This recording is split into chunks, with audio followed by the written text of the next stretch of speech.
चलिए अब सीधे रुक करेंगे उत्तर प्रदेश विधानसभा सत्र से मुख्यमंत्री योगी आदित्यनाथ का। लेकर के पहले से ही अवेयर थी। अंतर विभागीय समन्वय से संचारी रोग नियंत्रण के लिए आपने केवल डेंगू की बात की है। जब वेक्टर बॉर्न डिजीज की हम बात करते हैं तो केवल डेंगू उसमें नहीं आता है। वर्मा जी, आप तो चिकित्सा शिक्षा के मंत्री रहे हैं ना, तो केवल डेंगू नहीं आता उसमें, मलेरिया भी है, चिकुनगुनिया भी है, कालाजार भी है। इन सभी से संबंधित वेक्टर बॉर्न डिजीज हो या फिर वाटर बॉर्न जल जनित हो या फिर विषाणु जनित कोई भी बीमारी हो, इनके उपचार के लिए सरकार के स्तर पर एक समन्वित प्रयास किया गया है। और उस समन्वित प्रयास को ही हम लोगों ने संचारी रोग नियंत्रण का एक विशेष अभियान, वर्ष में 3 बार चलता है ये कार्यक्रम, जिसमें पहले 15 दिन संचारी रोग के लिए अवेयरनेस के साथ साथ अंतर विभागीय समन्वय से स्वास्थ्य विभाग नोडल विभाग होने के नाते सभी अन्य विभागों के साथ समन्वय के माध्यम से इन कार्यक्रमों को नियंत्रित करता है। इसके बाद डोर टू डोर जाकर के दस्तक अभियान के माध्यम से कहीं भी कोई व्यक्ति जो बुखार से पीड़ित है, उस व्यक्ति को नजदीक के स्वास्थ्य केंद्र में उपचार की सुविधा दिलाने की व्यवस्था करना। उत्तर प्रदेश 25 करोड़ की आबादी का राज्य है और स्वाभाविक रूप से अलग अलग क्लाइमेटिक जोन होने के नाते अलग अलग क्षेत्र में अलग अलग प्रकार की बीमारियां देखने को मिलती हैं। जैसे आप ईस्टर्न यूपी से चलकर के नेपाल की तराई से लेकर के सहारनपुर तक देखेंगे तो इंसेफ्लाइटिस से पूरा क्षेत्र प्रभावित था। अगर आप बरेली और बदायूं और उसके आसपास के क्षेत्र को देखेंगे तो ये क्षेत्र मलेरिया से ज्यादा संक्रमित रहता था। वाराणसी से लेकर के प्रयागराज, लखनऊ, कानपुर होते हुए अगर आप फिरोजाबाद, आगरा तक पहुंचेंगे तो ये पूरा क्षेत्र डेंगू से प्रभावित है। अगर बुंदेलखंड क्षेत्र में अगर आप देखेंगे तो ये क्षेत्र चिकुनगुनिया से प्रभावित है। बिहार से सटे हुए जो हमारी सीमाएं हैं वहां पे हम देखेंगे तो कालाजार इन क्षेत्रों में ज्यादा प्रभावी रूप में देखने को मिलता था। और सरकार के द्वारा जो समन्वित प्रयास किया गया है, आपने केवल डेंगू की चर्चा की,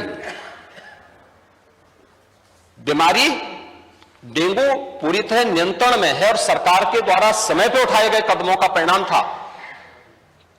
एक प्रकार का एक फ्लू हो गया है, फ्लू है, आता है, इसका एक अपना एक साइकिल इसका होता है। लेकिन मुझे आश्चर्य होता है कि जो सदस्य यहां पे प्रश्न उठा रहे थे, आप एक बहुत सीनियर सदस्य हैं, वो तो जब चिल्ला रहे थे तो मुझे उनके स्वास्थ्य की भी चिंता हो रही थी, रविदास मल्होत्रा जी की। उसको आपने जो बात कही है वह ब्लड ट्रिप नहीं था, उसको प्लेटलेट्स कहते हैं, ठीक है ना, प्लेटलेट्स कहते हैं। और वह पर्याप्त मात्रा में हर जनपद में आज के दिन पे उपलब्ध है। ब्लड सेपरेटर यूनिट, पहले होता क्या था कि हम होल ब्लड चढ़ाते थे।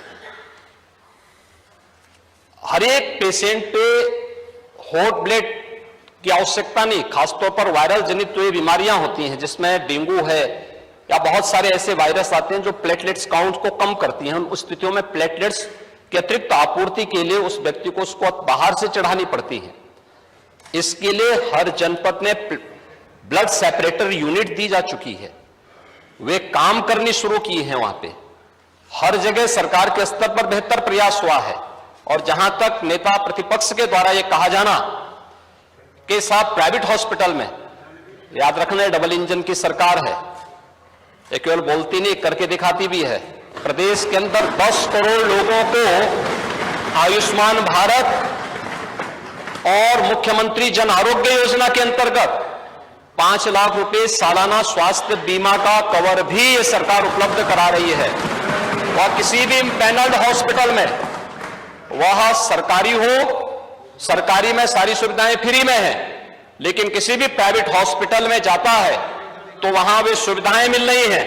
और ये पूरा सदन गवाह है कि हर माननीय सदस्य को इस सदन के द्वारा अपनी निधि से ही 25 लाख रुपए सालाना देने का अधिकार दिया गया है। और यही नहीं, मुख्यमंत्री राहत कोष से हम चेहरा देख करके पैसा नहीं देते हैं। कोई भी व्यक्ति जो भी आवेदन करता है, कोई भी पीड़ित हो, उसकी जाति, उसका मत, उसका मजहब नहीं देखा जाता है, बल्कि वो पीड़ित राज्य का नागरिक है। उसको प्रदेश में, देश में या दुनिया में जहां कहीं अच्छी स्वास्थ्य की सुविधा मिलती है, और सुविधा के लिए मुख्यमंत्री राहत कोष से भी हम पैसा देने में कोई कोताही, तमाम मान्य सदस्य विपक्ष में बैठे हुए हैं, वो हर व्यक्ति इस बात को कह सकता है। उनके प्रस्ताव आते हैं बिना किसी भेदभाव के, हमने उसके लिए भी धनराशि उपलब्ध कराई है। आयुष्मान भारत और मुख्यमंत्री जन आरोग्य योजना भी है, आभारी आदरणीय प्रधानमंत्री जी के, जिन्होंने आयुष्मान भारत जैसी योजना दी, जिसमें हर गरीब से गरीब व्यक्ति भी आज अपना उपचार किसी भी अच्छे कॉर्पोरेट हॉस्पिटल में भी करा सकता है, और देश में भी करा सकता है, दुनिया में भी कहीं करा सकता है। हर वर्ष की सुविधा उसको मिली है। मुख्यमंत्री जन आरोग्य योजना की सुविधा भी उसे दी गई है। इसके अलावा माननीय विधायकों को भी 25 लाख रुपए तक खर्च करने का अधिकार दिया गया है, और इसके साथ ही मुख्यमंत्री राहत कोष भी उसके लिए उपलब्ध है। इसलिए समस्या केवल इस बात की नहीं कि हम समस्या के समाधान की ओर जाएं, समस्या केवल हर मुद्दे का राजनीतिकरण करके समाज में अव्यवस्था पैदा करना, लोगों में असंतोष पैदा करने का जो कुत्सित प्रयास किया जाता है, वो तो कोरोना कालखंड में भी लोगों ने देख लिया था, जब आप लोग बहका रहे थे लोगों को कि वैक्सीन मत लगाना, ये मोदी वैक्सीन है, और लोगों को गुमराह कर रहे थे। परिणाम क्या है? मोदी जी के शासनकाल में, उनके मार्गदर्शन में हमारे वैज्ञानिकों के द्वारा बनाई गई दोनों वैक्सीन दुनिया की सबसे प्रभावी वैक्सीन है।